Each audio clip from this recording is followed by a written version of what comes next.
truth is real and I can feel stronger than the man of steel. Passion comes from above, showing power, glowing love. My heart I give to do the best. It's the way to pass the test. Fire, fire deep inside. Show me more and give me life. See the light all through the night. All is right with you I fight. I know the way, don't want to stay. There is no blame, you are the flame. Now I'm free, I can see. Hear me rap this melody. Fire, fire deep inside. You are the words all through my mind. There's a fire, there's a fire. It burns inside my heart. It's a passion, it's a passion that fills me part by part.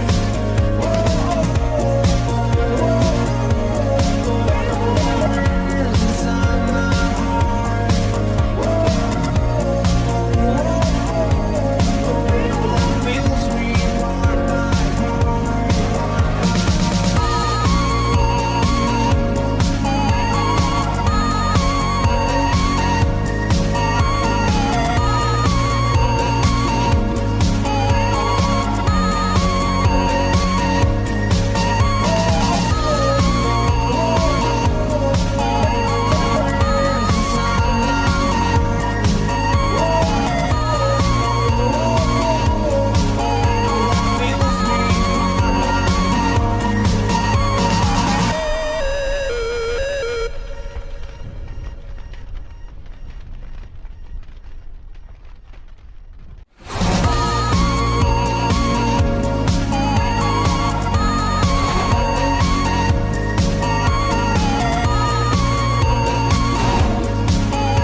estamos juntos de nuevo.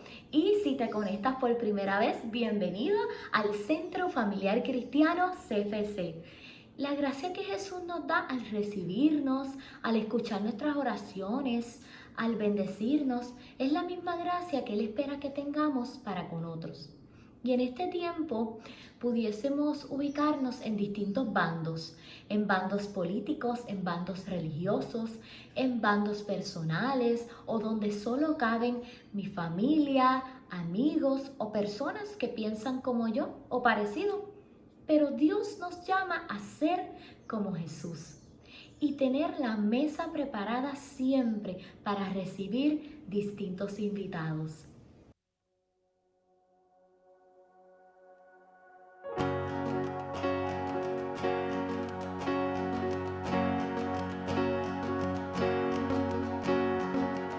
¿Quién soy yo para que el gran rey me acepte así? Me encontró en mi perdición su amor por mí, su amor por mí. Libre soy en él, libre en verdad, soy hijo.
Escogido, perdonado, yo soy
favor, Dios te mire con agrado y te dé su paz.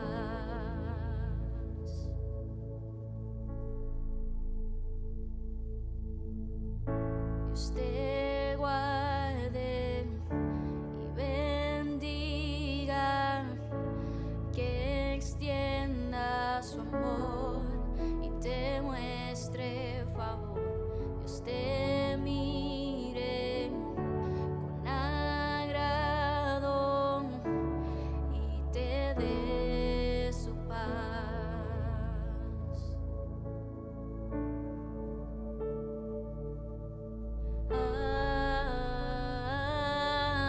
Amén, amén, amén,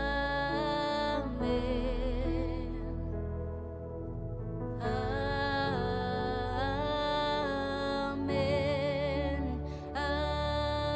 amén, amén.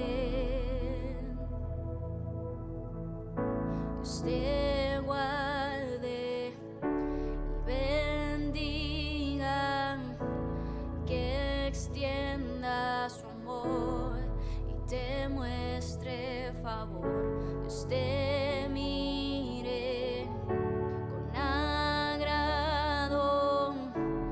y te dé su paz.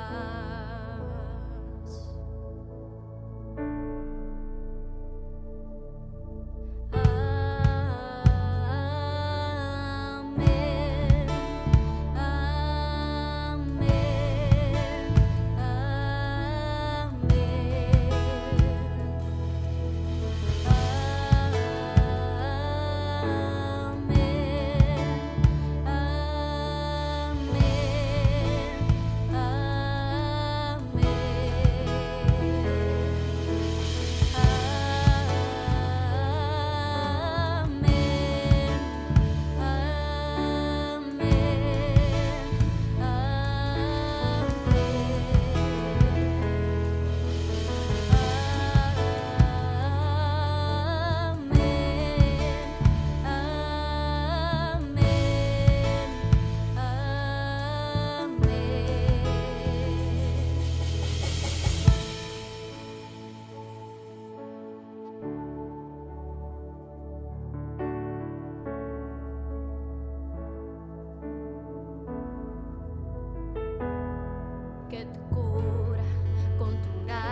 qué bueno compartir con ustedes, aunque no sea de la manera que estamos acostumbrados, ¿verdad?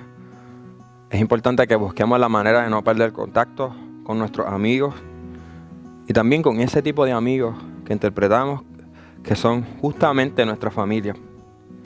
Más aún, es Dios mismo que estrechó ese vínculo entre nosotros. Y la ecuación es fácil de entender, fácil en teoría, ¿verdad? Si cada uno de nosotros no tiene problemas en reconocer que Dios nos hizo sus hijos auténticos y amados, tampoco deberíamos tener problemas en reconocer que ese mismo vínculo entre nosotros y Dios sugiere un vínculo de igual calidad entre nosotros. También quiero compartir un tema que me inquieta mucho y me interesa mucho también. Es la razón por la cual estamos aquí y podemos orar juntos y tener fe y creer que Dios es bueno para con nosotros. Es la gracia, que es el regalo de Dios para con nosotros y el regalo de nosotros para con los demás.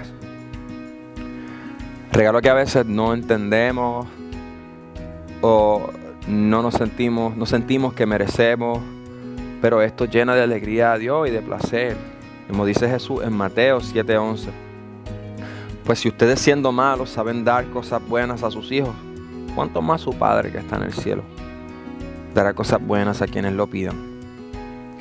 También Jeremías 29:11. Hay una expresión que apela a esto mismo. Porque yo sé muy bien los planes que tengo para ustedes, afirma el Señor. Planes de bienestar y no de calamidad, a fin de darles un futuro y una esperanza. La gracia es Dios mismo dándole sentido a todo, más allá de cómo yo puedo interpretar las cosas y las situaciones, incluyendo cuando no entiendo nada. Sin embargo, hay un impulso. Hay un impulso de buscar a Dios, es porque sabemos que somos recibidos, que somos amados por Él.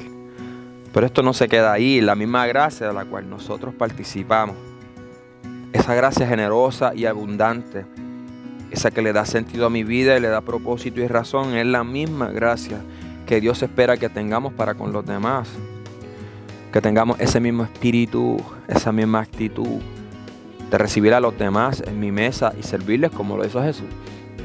Y esto de la mesa es una analogía, pero puede ser literal también. Podría o debería ser una realidad.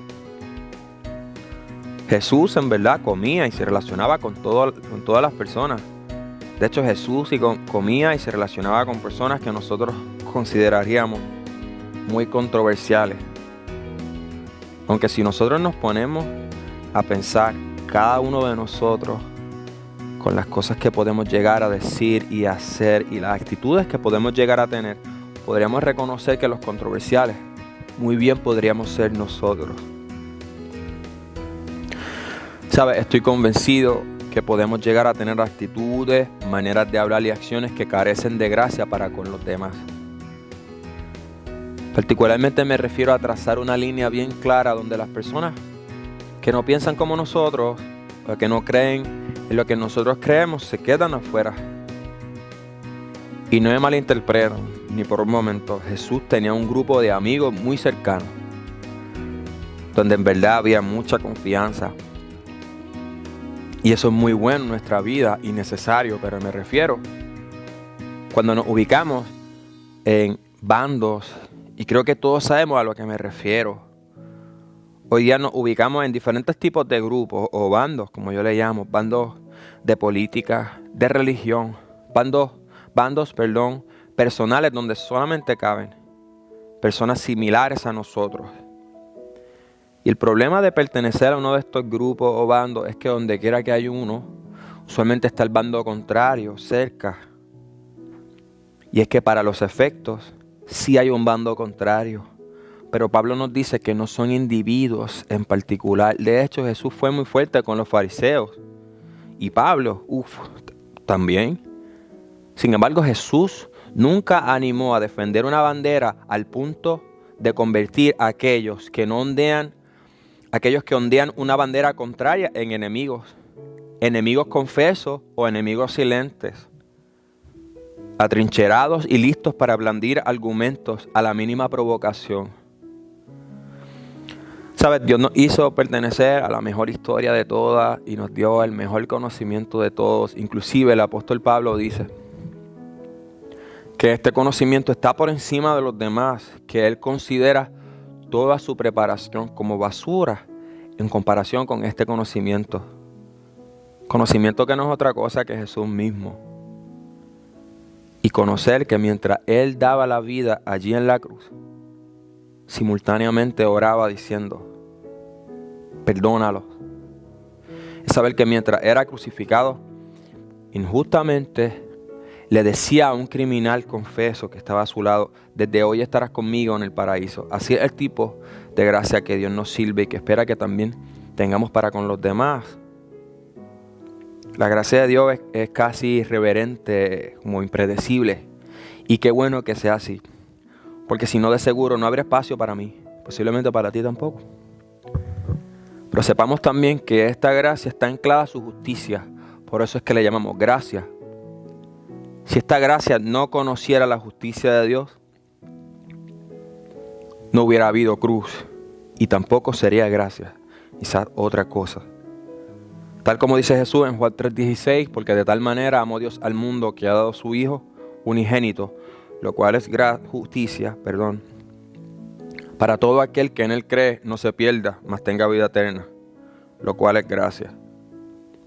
¿Sabes? El Espíritu Santo nos guía y nos convence de pecado, nos guía a toda verdad, y Jesús nos comisiona a ser discípulos, lo cual entiendo significa enseñar a otros a vivir como nosotros vivimos. Pablo dice en 1 Corintios 11, sed imitadores de mí, como yo de Cristo.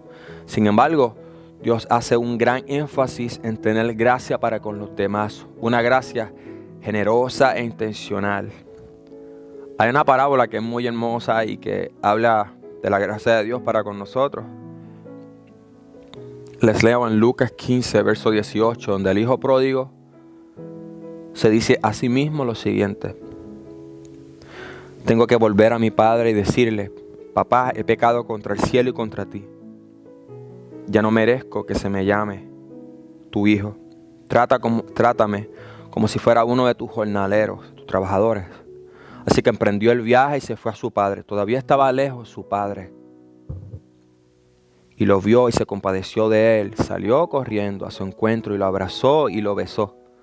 El joven le dijo, papá, he pecado contra el cielo y contra ti. Ya no merezco que se me llame tu hijo.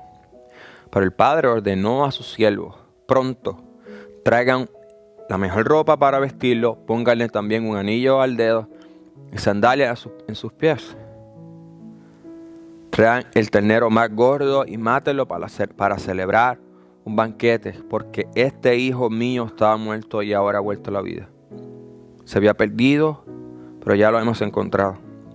Esta parábola es muy hermosa, pero no solamente muestra la gracia tan generosa que Dios puede y quiere tener con nosotros, sino también cuando somos nosotros los que tal parece que no quisiéramos que Dios tenga gracia, misericordia con los demás. Continúa el verso 25. Mientras tanto, el hijo mayor estaba en el campo. Al volver, cuando se acercó a la casa, oyó la música de baile. Entonces llamó a uno de los siervos y le preguntó qué pasaba. Ha llegado tu hermano, le respondió, y tu papá ha matado el ternero más gordo, porque ha recobrado a su hijo sano y salvo. Indignado, el hermano mayor se negó a entrar, así que su padre salió a suplicarle que lo hiciera. Pero él le contestó, fíjate cuántos años te he servido sin desobedecer jamás tus órdenes, y ni un cabrito me has dado para celebrar con mis amigos. Pero ahora llega este hijo tuyo, que ha despilfarrado su fortuna con prostitutas, y tú mandas a matar en su honor el ternero más gordo. Hijo mío, le dijo su padre, tú siempre estás conmigo, y todo lo que tengo es tuyo. Pero teníamos que hacer fiesta y alegrarnos, porque este hermano tuyo estaba muerto, pero ha vuelto a la vida. Se había perdido, pero ya lo hemos encontrado. Esta parábola no solo muestra la gracia de Dios para con nosotros, sino también la reserva que podemos tener en contra de ella. También, como pasó con el hermano del hijo pródigo, no creo que haya forma de nosotros tener gracia de Dios para con los demás y tenemos problemas con ella misma. Sé que podemos tener problemas asimilando a las palabras del Padre al decirnos: todo lo que tengo es tuyo. Dice Pablo en Romanos 8:32, el que no escatimó ni su propio Hijo, sino que lo entregó por todos nosotros, ¿cómo no nos dará también con Él todas las cosas? Hay manera de traducir esto en acciones prácticas. ¿Sabes? Las personas que piensan diferente a ti no son tus enemigos. Más aún, Dios quiere que tú les sirvas y que los ames de la misma manera que eres amado por Dios. Más aún, Dios quiere que tú no te ofendas cuando alguien inclusive te ve como su enemigo. En Lucas 6:32 al 35, Jesús resalta que amar a quienes nos aman y hacer bien, a quienes nos hacen bien, no tiene mérito, porque eso lo hace todo el mundo y lo hacen solo para ser reciprocados. Más aún, Dios nos anima a amar a quien te vea a ti como su enemigo. La historia de Jesús y Natanael nos muestra una forma súper práctica de cómo tener gracia en momentos dados. Dice Juan, capítulo 1, verso 45. Felipe buscó a Natanael y le dijo: hemos encontrado a Jesús de Nazaret, el hijo de José, aquel de quien escribió Moisés en la ley y de quien escribieron los profetas. De Nazaret, replicó Natanael, ¿acaso de allí puede salir algo bueno? Ven a ver, le contestó Felipe. Cuando Jesús vio que Natanael se le acercaba, comentó: aquí tienen un verdadero israelita en quien no hay falsedad. Aquí Jesús no necesitó reivindicarse a sí mismo, defenderse, ni siquiera invalidó la expresión de Natanael. Más bien pagó bien por mal, afirmándolo y demostrando esta gracia de la cual les hablo. Quiero orar para que Dios nos muestre todos los días diferentes formas de tener gracia para con la gente y que abramos nuestros ojos y nos demos cuenta cuánta gracia Dios tiene para con nosotros y la que debemos tener también para con los demás. Amén. Oramos. Señor, gracias Señor, porque tu gracia es... Tienes tanta gracia para con nosotros, Señor. Tu gracia es tan generosa, es tan abundante en nuestra vida, Señor. Es nueva cada mañana, Señor. Es por ella que podemos entrar, Señor, confiado a tu presencia. Es tu gracia la que le da sentido a nuestra vida, Señor. Yo te pido por mis hermanos, Señor. También te rindo mi vida, Señor, delante de ti. Para que nosotros, Señor, podamos entender tu gracia, Señor, participar de ella y también servirla a los demás en el nombre de Jesús, Señor. En ello confiamos, Señor. Amén.